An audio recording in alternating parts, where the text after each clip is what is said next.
السلام علیکم students. Today topic is the farewell pilgrimage.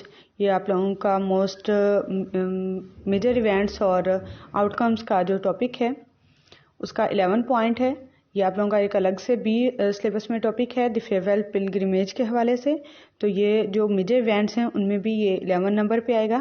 The 10th year of the ہجری the messenger of Allah performed the Hajj pilgrimage with all his wives and a fairly large number of his companions. ہجرت کے 10ویں سال اللہ تعالی نبی صلی اللہ علیہ وآلہ وسلم نے جو کہ اللہ کے پیغمبر ہیں حج ادا کیا. تمام جو احکامات تھے، جو تمام مناسک حج ہیں ان کو ادا کیا ود آل ہیز وائف، اپنی تمام جو ازواج مطہرات جو آپ صلی اللہ علیہ وسلم کی زندہ تھیں ان کے ساتھ حج ادا کیا. And a fairly large number of his companions, اور بہت ساری صحابہ کی جماعت بھی آپ صلی اللہ علیہ وسلم کے ساتھ شامل تھی. He reached Makkah on the 4th of Dhul Hajj was soon joined by Ali. اور آپ صلی اللہ علیہ وسلم ذی الحج کو 4 ذی الحج کو مکہ پہنچ گئے اور آپ نے حضرت علی کو وہاں پر جوائن کیا. Who hastened back from his successful missionary deputation to Yemen during the Hajj ceremonies. The Prophet addressed a great multitude from Mount Arfat.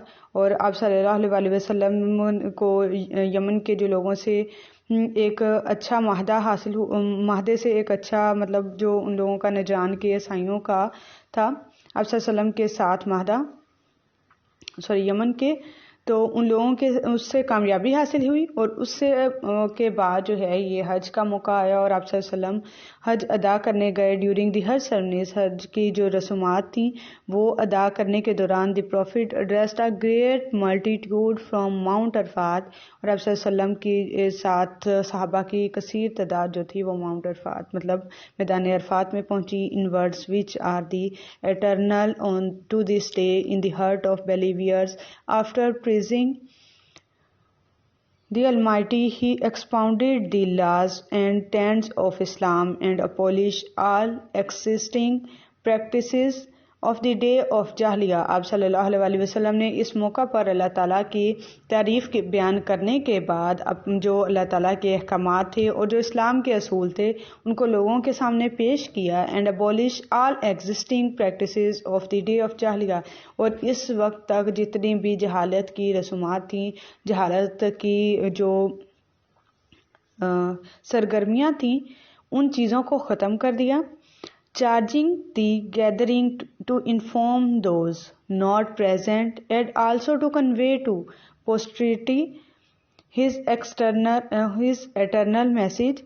اور نبی صلی اللہ علیہ وسلم نے اپنا یہ پیغام ان لوگوں کو پہنچایا جو یہاں موجود تھے، اور پھر انہیں حکم دیا کہ جو یہاں موجود نہیں ہیں ان تک بھی یہ پیغام جو ہے وہ پہنچا دیا جائے.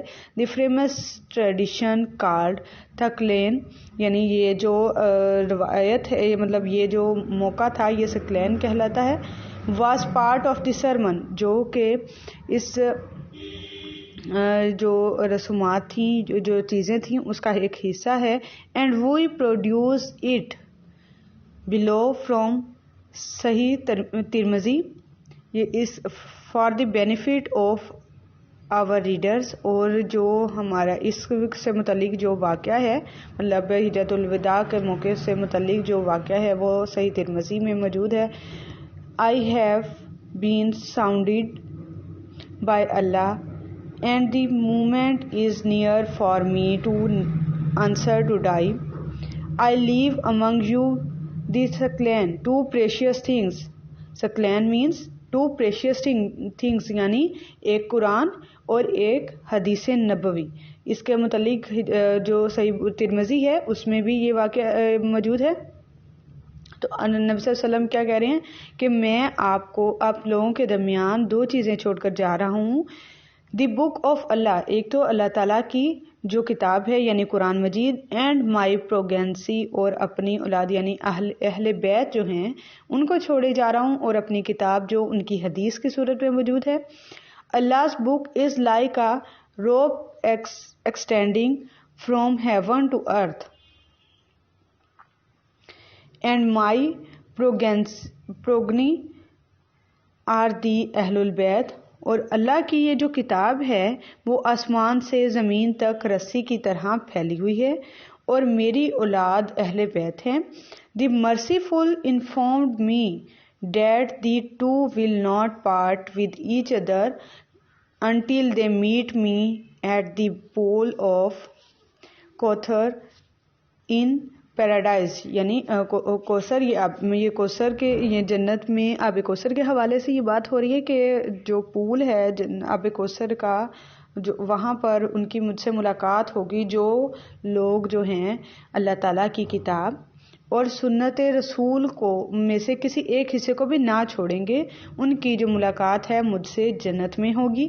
آئی وارن یو اگینسٹ ڈسرٹنگ دیم، اور میں آپ لوگوں کو متنبہ کرتا ہوں مستحق کہ ان چیزوں کو جو جاہلیت والی چیزیں ہیں ان کو چھوڑ دیا جائے. اور آپ صلی اللہ علیہ وسلم نے ان چیزوں سے متنبہ کر دیا لوگوں کو کہ جو جاہلیت کی چیزیں ہیں انہیں چھوڑ دیا جائے اور جو دوسری چیزیں ہیں انہیں اپنا لیا جائے. نیکسٹ ٹاپک ہے ہمارا دی پروفٹس ڈیتھ، آپ صلی اللہ علیہ وسلم کی وفات کے بارے میں.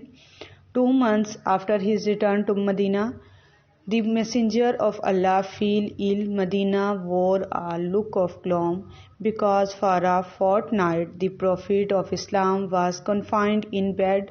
The dawning of 28th of the lunar month of Safar proved to be hateful. اور آپ صلی اللہ علیہ وسلم کو مدینہ آئے ہوئے ابھی 2 ماہ ہی ہوئے تھے، مطلب حج کے بعد.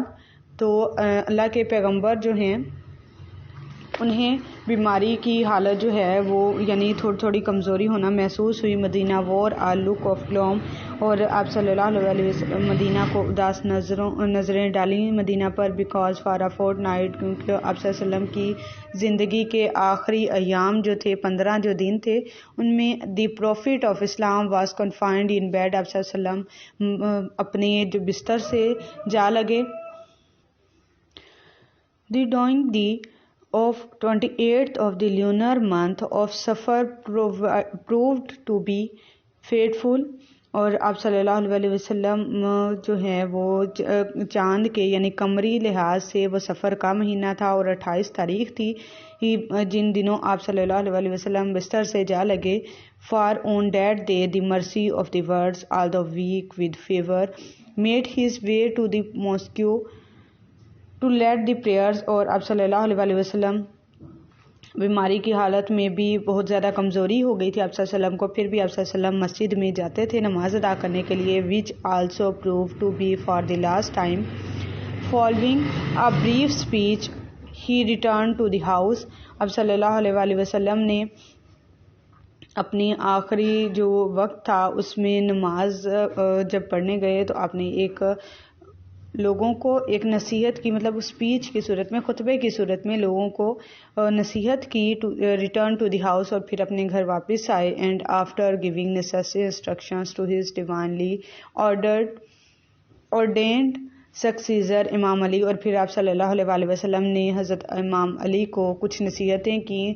he breathed no more، اور آپ صلی اللہ علیہ وسلم اس دنیا سے رخصت ہو گئے. The sad day mark the end of final prophethood, اور آپ صلی اللہ علیہ وسلم کی جو نبوت تھی وہ ختم ہو گئی آپ صلی اللہ علیہ وسلم پر ہی. اور آپ صلی اللہ علیہ وسلم کی جو تعلیمات تھیں وہ تمام لوگوں تک چلی گئیں. اور اس کے آنے والے یعنی نبی صلی اللہ علیہ وسلم نے اپنے خطبے میں بھی فرمایا تھا کہ میرے بعد یہ چیزیں جو ہیں جو یہاں موجود نہیں ہیں ان تک پہنچا دیں. Allah through his last and greatest messenger has revealed the perfect and the most comprehensive set of law for the entire human race, a constitution which is capable of catering to the needs of all generations till doomsday. یعنی جو اللہ تعالیٰ نے آپ صلی اللہ علیہ وسلم پر یعنی اپنے عظیم پیغام پہنچانے والے نبی پر نازل کی چیزیں، the most comprehensive set of law for the entire human race, اور پوری انسانیت کے لیے وہ ایک قانون کی حیثیت رکھتی ہیں. Constitution which is capable of catering to the needs of all generation till domestic. اور اب یہ پوری امت کا فرض ہے کہ وہ قیامت کے دن تک ان جو قانون ہیں، جو اسلامی قوانین ہیں، ان کو پورا کریں اور ان پر عمل پیرا ہوں، اور دوسروں کو بھی اس کی نصیحت کریں. Now the need for further revelation will no more arise. اب اس کے بعد کسی اور جو پیغام ہے، مطلب جو لوگ کہتے ہیں کہ الہامی پیغام آ رہے ہیں، تو اس کی ضرورت نہیں ہے. بس اس کی یہی ہے کہ now the need for further revelation will no more rise, for the Almighty in His eternal wisdom has embodied each and everything in the Holy Quran. اور تمام جو چیزیں ہیں جو قانون سے متعلق ہیں، تو ان کی تعلیمات جو ہیں وہ ہمیں، ان سے متعلق جو باتیں ہیں وہ ہمیں قرآن مجید میں اور آپ صلی اللہ علیہ وآلہ وسلم کی تعلیمات سے یعنی حدیث کی صورت میں ہمیں ملتی ہیں. and take upon himself the responsibility of guarding it from interpolation. اور ہمیں خود اس کی حفاظت کی ذمہ داری لینی چاہیے، اور قرآن کی مطلب جو آپ صلی اللہ علیہ وسلم کی تعلیمات ہیں ان کو صحیح طریقے تک لوگوں تک پہنچایا جائے. اور قرآن کی ذمہ داری بھی خود اللہ تعالیٰ نے لی اور اس کی حفاظت کا ذمہ بھی اللہ تعالیٰ نے لیا. Moreover the prophet practically showed the implementation of divine law. اور اس مزید یہ کہ نبی صلی اللہ علیہ وسلم نے اپنی زندگی میں نہ صرف ہمیں یہ باتیں جو ہیں وہ بتائیں، بلکہ ہمیں تمام جو تعلیمات تھیں اللہ تعالیٰ نے اپنے پیغمبر پر نازل کی، ہمیں اس کا عملی نمونہ بھی پیش کر کے دکھایا. دی قرآن ٹوگیدر ود دی پروفٹ سنہ traditions is to remain a guiding light for all mankind and to ensure their correct meaning and application. اور قرآن جو کہ ہم نبی صلی اللہ علیہ وسلم نے اس سے متعلق تمام جو باتیں تھیں ان کی تمام قرآن کی روشنی میں تمام تعلیمات انسانوں تک پہنچا دی. and to ensure their correct meaning، اور ان کے صحیح معنی اور ان کی صحیح باتیں جو ہیں وہ لوگوں تک پہنچائیں. اللہ granted the leadership of the Ummah to the Prophet's infallible household, the Ahlul Bayt. اور نبی صلی اللہ علیہ وسلم کی جو پیچھے قوم تھی، مطلب جو آپ صلی اللہ علیہ وسلم کی امت تھی، مطلب جو آپ صلی اللہ علیہ وسلم کے اس دور کے صحابہ تھے، وہ سارے اہل البیت کہلاتے ہیں. who are the torch bearers of guidance for the Islam. اور وہ لوگوں کو مطلب فار دی مسلمس، مسلمانوں کو اس سے متعلق جو ہیں وہ رہنمائی فراہم کرتے ہیں. پروفٹ محمد صلی اللہ علیہ وآلہ وسلم was led to rest in his mosque and an aggrieved Imam Ali علیہ السلام performed the last rites of his noble cousin and father-in-law. اور آپ صلی اللہ علیہ وآلہ وسلم کو حضرت عائشہ کے گھر میں ہی جو ہے وہ آپ صلی اللہ علیہ وسلم کی قبر مبارک بنائی گئی، اور آپ صلی اللہ علیہ وسلم کی مسجد جو ہے وہ وہیں پر بنی. اینڈ این ایگریوڈ امام علی، اور آپ امام علی علیہ السلام جو تھے وہ بہت غمگین تھے، بلکہ پوری امت پر بہت غم تھا اس بات کا کہ آپ صلی اللہ علیہ وسلم اس دنیا سے رخصت ہو گئے ہیں. Perform the last rites of his noble cousin and father in law. نبی صلی اللہ علیہ وآلہ وسلم کی جو آخری رسومات تھیں وہ آپ صلی اللہ علیہ وسلم کے کزن حضرت علی نے اور آپ کے جو سسر تھے حضرت ابوبکر صدیق نے ادا کی. He was survived by his daughter Fatima and her two sons. اور آپ صلی اللہ علیہ وسلم کی صرف ایک بیٹی آپ صلی اللہ علیہ وسلم کی زندگی تک، مطلب آپ صلی اللہ علیہ وسلم کے بعد تک زندہ رہیں، حضرت فاطمہ اور ان کے 2 بیٹے، اور باقی تینوں بیٹیاں اور آپ صلی اللہ علیہ وسلم کے باقی 3 بیٹے جو ہیں وہ آپ صلی اللہ علیہ وسلم کی زندگی میں ہی وفات پا گئے تھے. Today the grave of the Prophet is the site of pilgrimage and veneration for Muslims from all over the globe. اور آپ صلی اللہ علیہ وسلم کی جو قبر ہے وہ زیارت اور عقیدت کے لیے ایک نظارہ ہے مسلمانوں کے لیے from all over the globe. جو دنیا میں موجود لوگ ہیں ان سب لوگوں کے لیے وہ آپ صلی اللہ علیہ وسلم کی قبر مبارک جو ہے وہ عقیدت اور زیارت کا ذریعہ ہے.